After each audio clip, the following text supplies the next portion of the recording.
हाय अथर्व. हाय.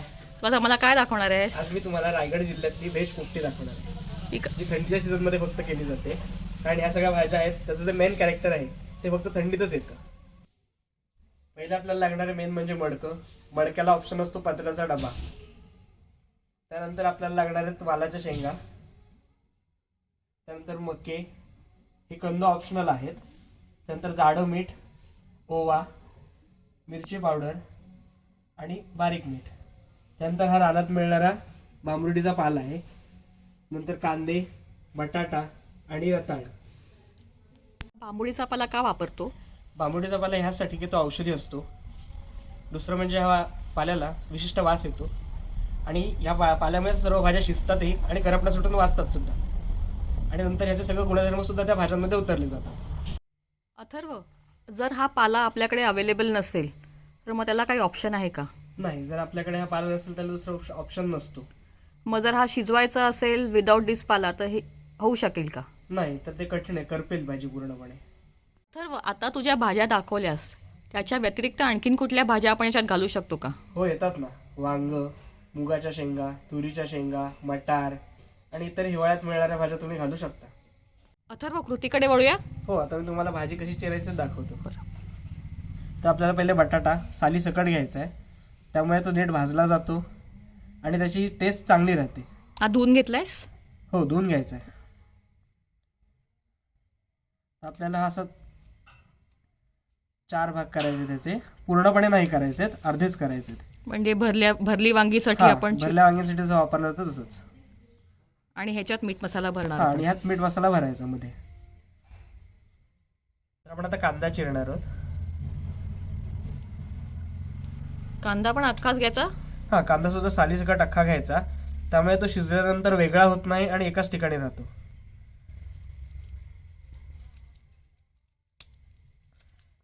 आणि यात फक्त मीठ भरायचं टेस्टसाठी.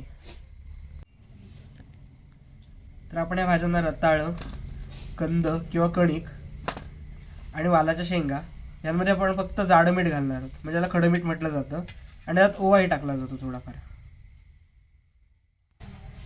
आपण आता मीठ मसाला एकत्र केलेला आहे, तो आता आपण बटाटा चिरलेला जो बटाटा आहे त्यामध्ये नीटपणे भरून घ्यायचा आहे.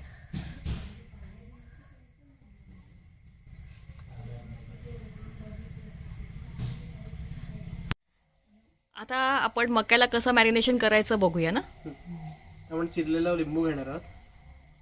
आपण मीठ आणि मसाला एकत्र केलेला आहे, तर ते यायचं आणि ते पूर्ण मक्याला लावून घ्यायचं नीटपणे.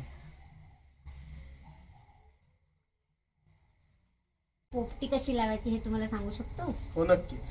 तर आपण बांबरुडीची अशी पानं काढून घेणार आहोत.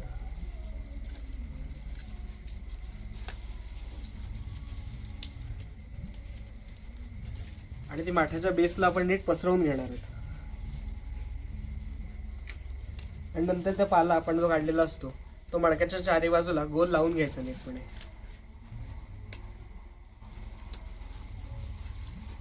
तर आपण असा गोल नीट लावून घ्यायचा आहे. आपण खाली आधी जाडं मीठ घालून घेणार आहोत, म्हणजेच खडं मीठ. म्हणजे तू आता जो पाला लावलास त्याच्यावरती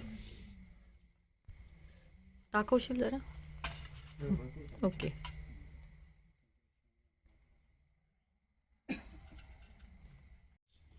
तर आपण त्यात वालाच्या शेंगा घालून घेणार आहोत.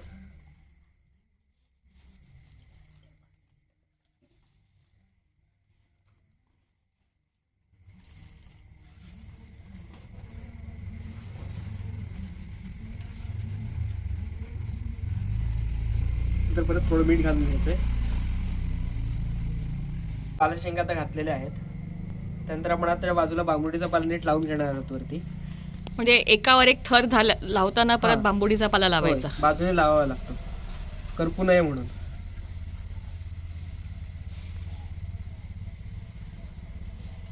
वालाच्या शेंगा पचायला जड असतात, तेव्हा आपण यात थोडा ओवा घालणार आहोत, त्यामुळे त्याची टेस्ट सुद्धा वाढते. आता मक्याचं कणीस लावणार आहोत. त्यामुळे केळीच्या पानात ह्यासाठी बांधलंय की बाकी सगळ्यांना आपण कवर आहेच, साल आहेच, पण मका आपण सोलून ठेवणार आहोत, त्यामुळे तो आपण त्याला केळीच्या पानात रॅप करून ठेवणार आहोत.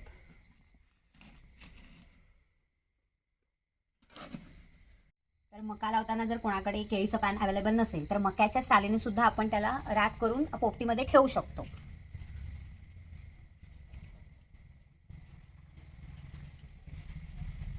हा तू दोरा कुठला वापरलायस? मक्याच्या सालींचाच दोरा वापरायचा असतो. आपण आता कांदे, बटाटे,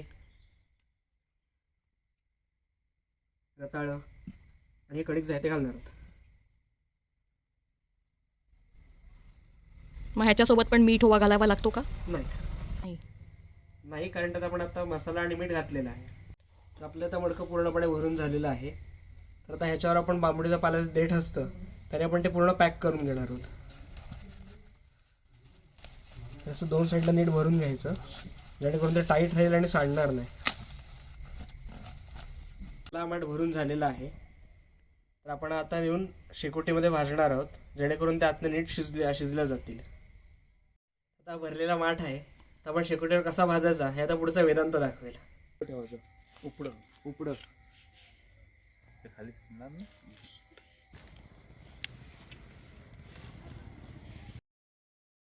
ना. कव्हर का केलं पाहिजे? कारण लाकडाने पेट घेण्यासाठी आणि चवडं नीट जळण्यासाठी.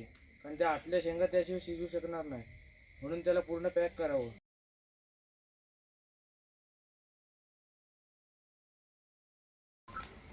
पोपटे खाताना जर नारळ भाजून खायचे असले तर या निखाऱ्यामध्ये ते नारळ टाकायचे.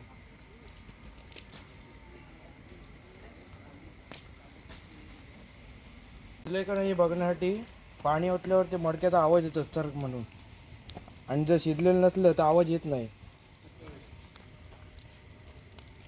आता आवाज आलेला नाही आहे म्हणजे अजून झालेलं नाही आहे. जेव्हा आवाज येईल तेव्हा हे मडकं काढायचं इथनं.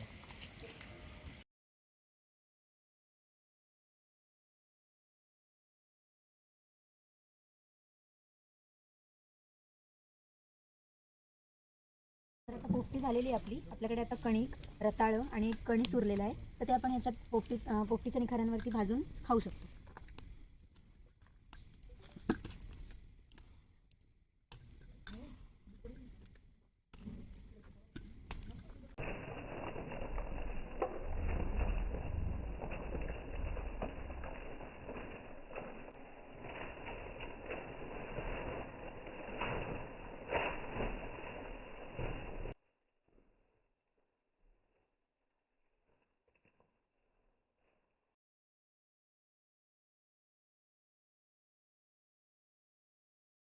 एक नंबर.